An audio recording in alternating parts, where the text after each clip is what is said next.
Christmas, let your heart be light. From now on, our troubles will be out of sight.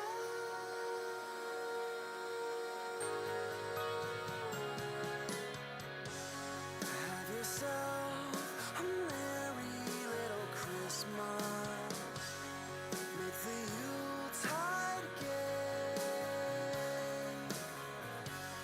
From now on, our troubles will be miles away.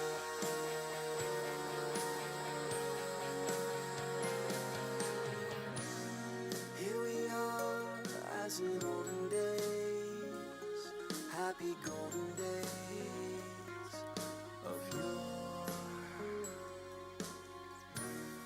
Faithful friends who are dear to us gather near to us once more. Through the years, we all will be together if the fates allow. Hang a shining star on the highest bough.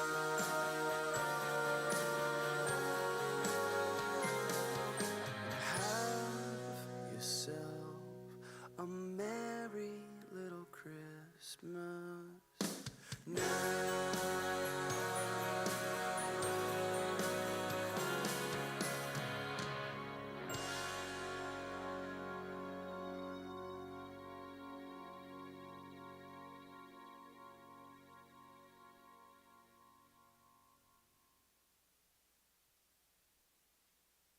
Just hear those sleigh bells jingling, ring ting tingling too.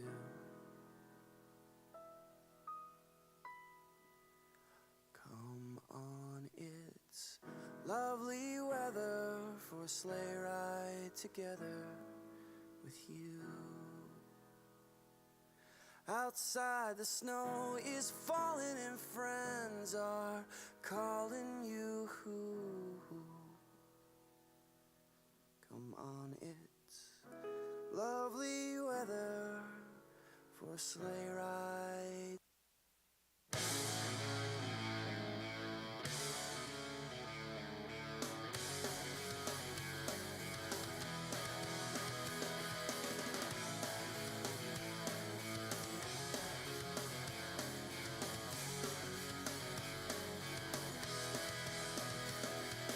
Take the halls with bars of holly. It is the season to be jolly. Don't we now our gay apparel? Troll the ancient Yuletide carol.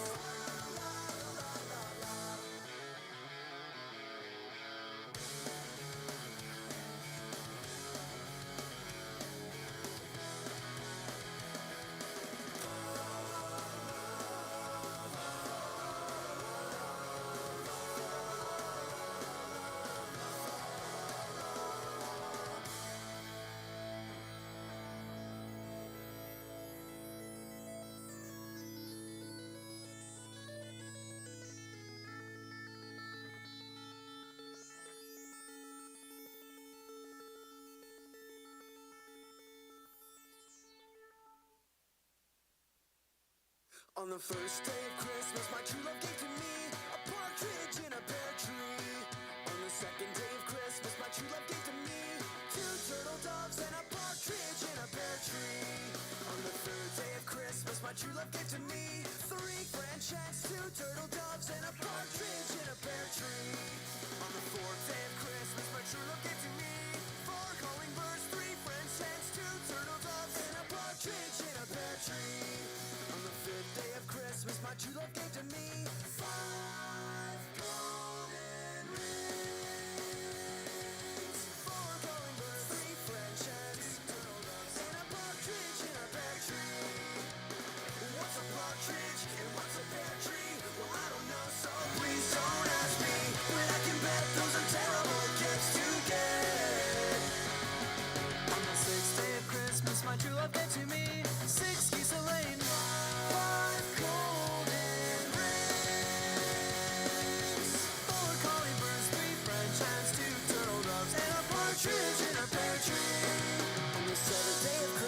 true love gave to me. 7 swans are swimming, 6 geese are laying, 5 golden rings.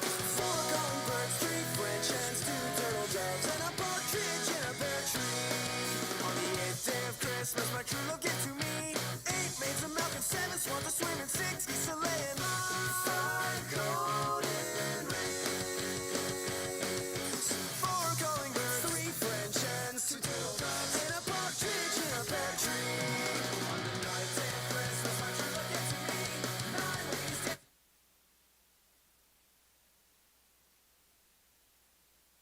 Hello everyone, my name's Justice. And I'm Sonia. And we want to welcome you to Forward Point today. Guys, we're in our new Space. building.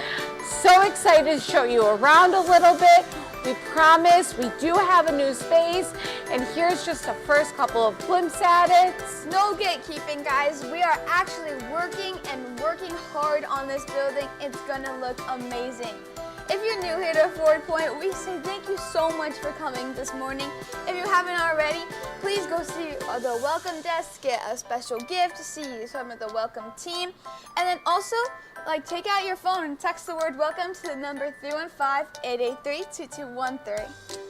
Here at Forward Point, we believe in taking some next steps that help us become more like Jesus, whether that's coming back next Sunday, serving on a team, or even joining a life group.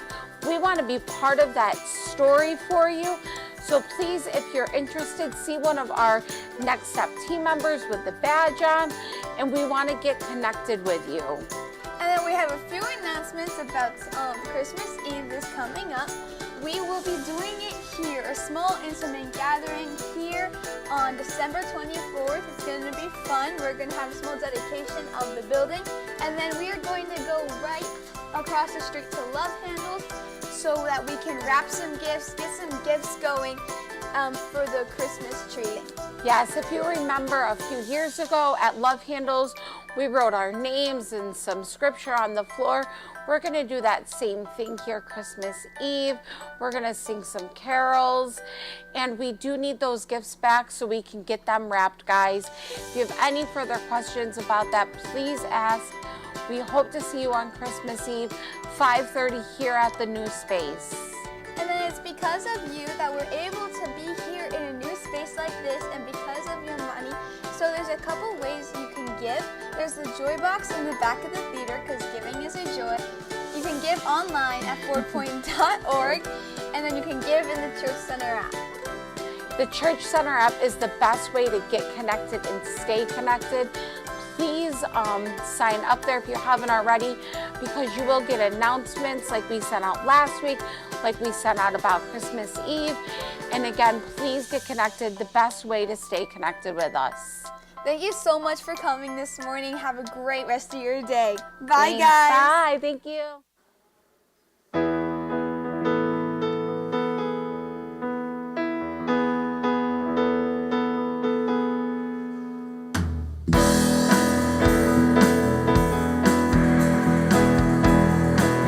Sing with us, everyone. For unto us a child is born, a son is given, a son is given. For unto us a child is born, a son is given, a son is given.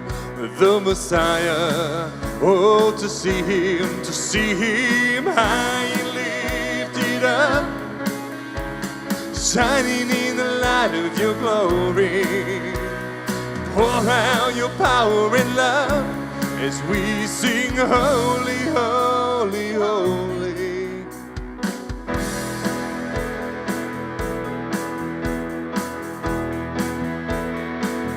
For unto us a child is born, a son is given, a son is given.